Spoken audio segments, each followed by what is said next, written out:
Good morning, hockey fans. This is Stephen Heisler with HeisHockey.com, the Victorious Hockey Company, and the Junior Hockey Discussion Group on Facebook.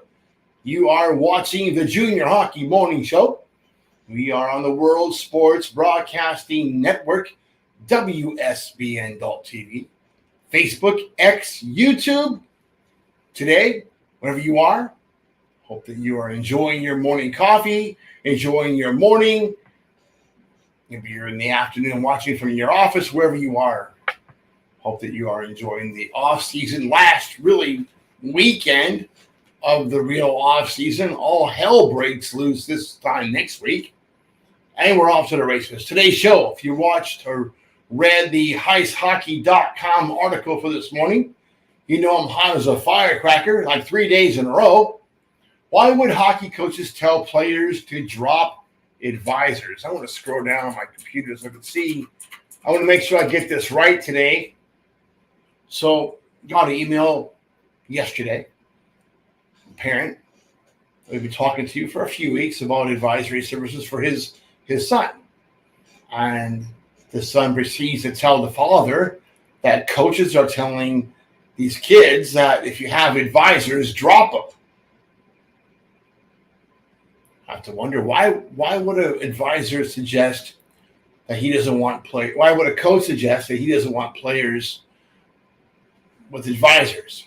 This happened years ago as well, when the Colorado Eagles were part of the USPHL Premier program under current Colorado Grit head coach Steve Haddon. He would actually told one of our clients to drop us as a company because he didn't like players with advisors. He didn't want to talk ever to advisors. When the Colorado Grit were announced last year, I knew this was one of Steve's problems with advisors. So I told a few other advisors what he had done before. And soon enough, they were all informed by the same situation that this guy talks crap about advisors all the time. So it was easy for me to understand going into last year that the Colorado Grit were not going to be a very good hockey team. I think they won 12 of 60 games, end up in last place behind a team that doesn't even have a practice rink to skate in. You have to travel out of town to practice. That'd be the ice rinks. So let's go through the top 10 reasons a coach would only be interested in players without advisors. I'm actually going to read this morning. I've been trying to avoid reading things for you for the last few months, but I'm going to read this to you line by line. One by one. Number one, players without advisors are easily manipulated. Absolutely.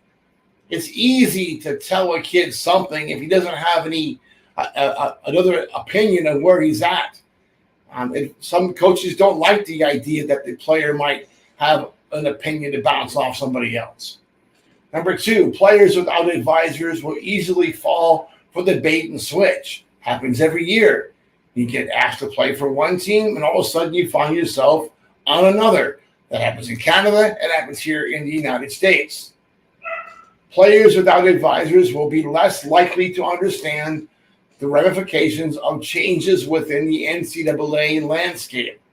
It's easy to bring a kid into a program saying, hey, we're going to get you to NCAA Division III hockey. When the reality is that's probably not going to happen anymore. That might have worked 5 years ago, 4 years ago, 2 years ago. But the tide that waves on the horizon, we can see it. So if you are 2005 this year playing in one of these teams that are making that promise to you, he's not giving you the whole picture because he knows what's happening. Number 4, Tommy, am I right? 4, mm-hmm. Players without advisors will not question the difference between spoken and actually written promises. Coach can tell you everything that you want to hear. He can whisper in your ear about sweet roses and honeysuckle and all these things that he's going to do for you once you play for his team. But unless it's written in the contract, that's all hogwash. Rarely are spoken promises made true. Next, players without advisors are less likely to actually read the player agreement. God only knows why you wouldn't read the whole agreement. But if you're playing on a pay-to-play hockey team and you don't read the agreement from A to Z, every word, you probably are making a big mistake. If you happen to sign with one of these teams that are non-sanctioned and they promise you that you're going to play on this team, and before you realize it, they have 50 kids protected. Well, 50 kids aren't staying on that team. They'll be off to a lower level team or sold off to a lower level team. And your contract may say that you have to pay for that, no matter what the cost is. Next, players without advisors are less likely to comprehend that the coach will get paid by the different team he is recommending you move and sign with. Happens all the time. Hey, Johnny, if you send me your cuts, I'll give you $2,500 a kit. Happens every day. We see it every single season. Players with good advisors are generally focused more on the big picture instead of short-term carrots. Don't dangle the carrot of, hey, if you do this, I'll be playing the power play the next 2 games. If you be quiet and don't cry, don't whine about being a healthy scratch, I'm going to play you against one of the lesser teams that be on the power play. Don't take those carrots. You need to play. You need to play a regular shift and win your opportunities, earn your opportunities. You don't need mercy shifts. You need to play a relative game and be relative to your team or move to a different team. Pretty easy. If he's healthy scratching you 1 out of every 2 games, you're probably in the wrong team. No, you are with the wrong team, period.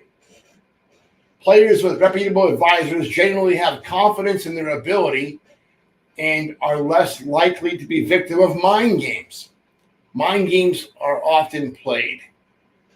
Teams go into the Christmas break. Hey, you're my guy, you're my guy, you're my guy.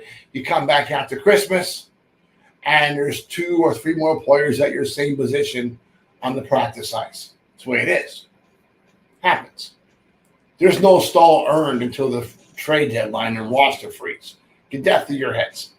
That stall is not yours. You have to win and earn that stall every single day, every single practice, every single game. Don't take it for granted.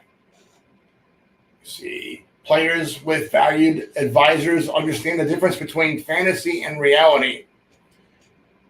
This is a big one. A lot of kids will hear the fluff and take it as the gospel, especially at the prep schools.